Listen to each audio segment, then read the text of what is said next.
ఇప్పుడు మీకు తూర్పు వైపు అవకాశం ఉంది. ఉత్తరం వైపు ఉంది. పడమర వైపు గూడా మీరు విస్తీర్ణం విస్తరణ చేపట్టి దేవస్థానం విస్తరణ చేపట్టి అభివృద్ధి కార్యక్రమాలు చేపట్టవచ్చు. కానీ ఇ ఇప్పటికీ దేవస్థానం ట్రస్ట్ బోర్డ్ ఏస్తలేదు. ఇప్పుడు అధికారులను అడిగే పరిస్థితి లేదు. ఒక ట్రస్ట్ బోర్డ్ అనేది ఉంటే మాలాంటి వాళ్ళం పోయి సార్ అది కాదు ఇది ఈ సమస్యలు ఉన్నాయని వాటి దృష్టికి తీసుకురావచ్చు. ఇక అధికారులు అంటే మేము మళ్ళీ పై అధికారులు అనాలి అనే ఆలోచనలే ఉంటారు కానీ వాళ్ళు సొంత నిర్ణయాలు తీసుకునే భావనలో లేరనే నేను భావిస్తున్నాను. మీరన్నట్టు దేవస్థానం రాజకీయ కేంద్రం అయిపోయింది కానీ అది మంచి పద్ధతి కాదు. రాజకీయ నాయకులు కూడా దయచేసి దేవస్థానం అభివృద్ధి విషయంలో అందరూ ఏకతాటిపై నిలవాలి. మనకేమన్నా సమస్యలు ఉంటే అంటే దేవస్థానం అభివృద్ధి చెందితే ఆటోమేటిక్‌గా వేములవాడ పట్టణం కూడా అభివృద్ధి చెందుతుంది కాబట్టి దాన్ని దృష్టిలో ఉంచుకొని ఫస్ట్ రాజకీయాలను విడిచిపెట్టండి. దేవస్థానం అభివృద్ధి కోరండి. చేస్తారా? చెయ్యాలి. చేయరన్నప్పుడు మనం అందరం కలిసికట్టుగా పోరాడదాం. ఈ ప్రభుత్వంతోటైనా, రాష్ట్ర ప్రభుత్వంతోటైనా, కేంద్ర ప్రభుత్వంతోటైనా. అది దృష్టిలో ఉంచుకోవాలని రాజకీయ నాయకులను మనవి చేస్తున్నాం.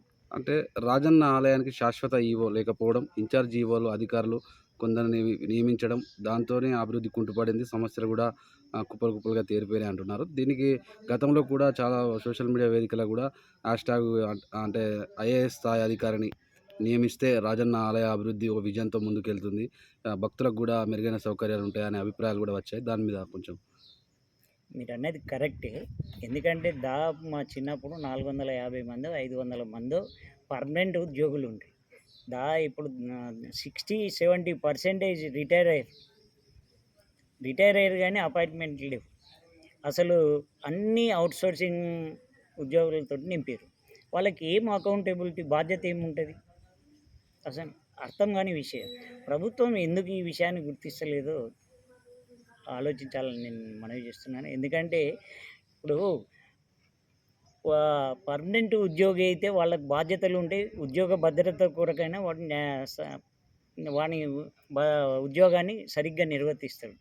ఎవరో అవుట్‌సోర్సింగ్ తీసుకొస్తే తుమ్మితే ఊడిపోయే ముక్కులాగా ఉన్న వాళ్ళు ఏం చేసేది మనకేం అర్థమైతది? అది దృష్టిలో పెట్టుకోవాలి. ఇంకొకటి పర్మనెంట్ ఈవో అనేటాయన లేడు. అసలు ఇది జాయింట్ కమిషనర్ స్థాయి అది గ్రేడ్ టెంపుల్ 6ఏనో ఏదో అంటారు. మీరన్నట్టు ఐఏఎస్ ఆఫీసర్‌ని పెడితేనే కొంచెం పరిపాలన అనేది కరెక్ట్‌గా ఉంటదని నేను భావిస్తున్నాను. చివరిగాన అంటే ఇప్పుడు వేములవాడ టెంపుల్‌లో చాలా రకాల అవినీతి ఆరోపణలు కూడా గతంలో వచ్చాయి. అంటే ఈ సమస్య అనేది ప్రభుత్వాలు మారుతున్నాయి. అన్నీ మారుతున్నాయి. కాకపోతే దేవాదాయ శాఖ ఆదాయ వనరుగానే రాజన్న ఆలయం కావచ్చు, ఏ ఆలయాలు కావచ్చు. ఆదాయ వనరుగానే చూస్తుంది కానీ సౌకర్యాలు మెరుగుపరచడంలో బాధ్యత వహిస్తలేదనేది బాహాటంగానే విమర్శలు వ్యక్తమవుతున్నాయి. కరెక్టే. అసలు దేవాదాయ శాఖ అనేదాన్ని తొలగించాలి ప్రభుత్వం నుండి. ఎందుకంటున్నా అంటే ఇప్పుడు ప్రతి మతానికి ముస్లిం కానీ, క్రైస్తవులు కానీ వాళ్ళకి సపరేట్ ఉన్నాయి. వేరే రాష్ట్రానికి పోతే దేవాదాయ శాఖ పరిధిలో దేవాలయాలు లేవు. ట్రస్టుల ఆధ్వర్యంలో నడుస్తున్నాయి. ఇక్కడ కూడా ఈ దేవాలయాలు ఎందుకు? మళ్ళీ వాళ్ళకి కార్పస్ ఫండ్ దాదాపు 18% ఏమో ప్రభుత్వం జమ చేయాలి. అంటే ఇవన్నీ దుర్వినియోగం కదా!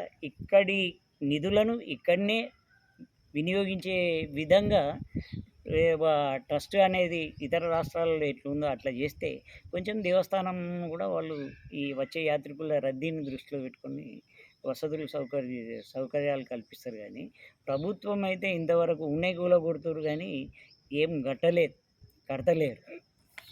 అది పచ్చి నిజం. ఇది ప్రభుత్వం గ్రహించాలని నేను కోరుతున్నాను. ముఖ్యంగా ఆదిశీనన్న ప్రభుత్వ విప్ కొత్తగా మరి ఎమ్మెల్యేగా ఎన్నికైండు. తనకు 2 సార్ల ట్రస్ట్ బోర్డ్ చైర్మన్‌గా చేసిండు కాబట్టి ఆయనకు ఈ దేవస్థానం మీద పూర్తి అవగాహన ఉంది. ఆయన కూడా ఈ అభివృద్ధిలో అసలు ప్రభుత్వం నుండి నిధులే కాదు, ప్రజలకు ఎలాంటి అసౌకర్యాలు కల్పించకుండా యాత్రికులకు కనీస మౌలిక వసతులు కల్పించే విధంగా ఆయనే దేవస్థానాన్ని అభివృద్ధి పరచాలని నేను పూర్తిగా మనసారా కోరుకుంటున్నాను.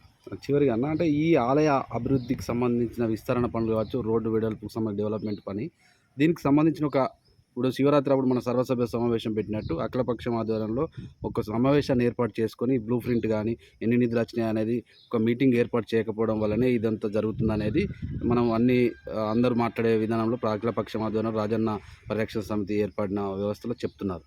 మేము మీరిచ్చే సూచన సలహాలు పాటిస్తాం, మీరిచ్చే అవన్నీ అని ఎమ్మెల్యే గారు చెప్తా ఉన్నారు. దీన్ని అసలు ఎక్కడ సమన్వయ లోపం ఎక్కడ జరుగుతుంది? కరెక్టే. ఇప్పుడు సూచిస్తా మేము పాటిస్తామన్నోళ్ళు మొదలు వాళ్ళు మీటింగ్ పెట్టాలి. నేను ఇంతకుముందే అన్నట్టు ఇక్కడి పుర ప్రముఖులతోటి పెట్టాలి, ముఖ్యంగా బ్రాహ్మణ వర్గాలతోటి. ఎందుకంటే ఇక్కడ ఏవైతే పూజా విధానం కానీ పద్ధతులు కానీ వాళ్ళకు తెలుసు. మరి దేవస్థానాన్ని పునర్నిర్మాణం విస్తరణ చేస్తారని అంటారు. అటువంటప్పుడు వాళ్ళ సలహాలను ఇక్కడి వాళ్ళ సలహాలు తీసుకుని ముందుగాల మీటింగ్ పెట్టాలి. అది పెట్టకుండా వాళ్ళే ఓ మాస్టర్ ప్లాన్ అని వేసి డెవలప్మెంట్ చేసి వాళ్ళ ఇష్టానుసారం చేస్తే ప్రజల నుండి ఎట్లయినా వ్యతిరేకత వస్తుంది కదా. ఇప్పుడు మేమనే రోడ్ల విస్తరణ అనేది అంటే నేను దానిలో ఒక బాధితుడిని. మేము మొన్న ఎమ్మెల్యే గారిని కలిసినప్పుడే చెప్పినాం, ఒక 2 సంవత్సరాలు ఆగండి, ఫస్ట్ మీరు చెరువుని ఏదైతే ఆక్రమించారో దాంట్లో అభివృద్ధి చేయండి, అప్పుడు ఒకవేళ రద్దీ ఉంటే మేమే ముందుకొచ్చి ఇస్తామని చెప్పినాం. ఎందుకంటే అప్పుడు 2వ బైపాస్ రోడ్ నిమిత్తం దాదాపు 5.5 లక్షల రూపాయలు ఈ రోడ్డు ఏవైతే బాధితులమో మేము కలెక్షన్ చేసి ప్రభుత్వానికి అప్పుడు రాజేశ్వరరావు గారు, గౌరవనీయులు రాజేశ్వరరావు గారి సహాయ సహకారాలతో ఇచ్చి ఆ రోడ్ నిర్మాణానికి కూడా మేము ఉచితంగా ఇచ్చినాం భూమిని, మా భూమిని. అటువంటప్పుడు అది దృష్టిలో పెట్టుకొని ఇప్పుడు రోడ్డు ముఖ్యమా, వచ్చిన యాత్రికులకు కనీస మౌలిక వసతులు అవసరమా, అది రెండిట్లలో ఏందనేది.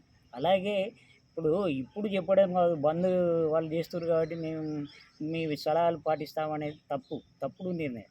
ముందు మీరు వాళ్ళని విలువనుండ్రి, మాట్లాడనుండ్రి, వాళ్ళ సలహాలు సూచనలు తీసుకొని ఉండ్రి. అది తీసుకోకుండా తర్వాత చేస్తామంటే ఎట్లుంటుంది, అది తప్పు.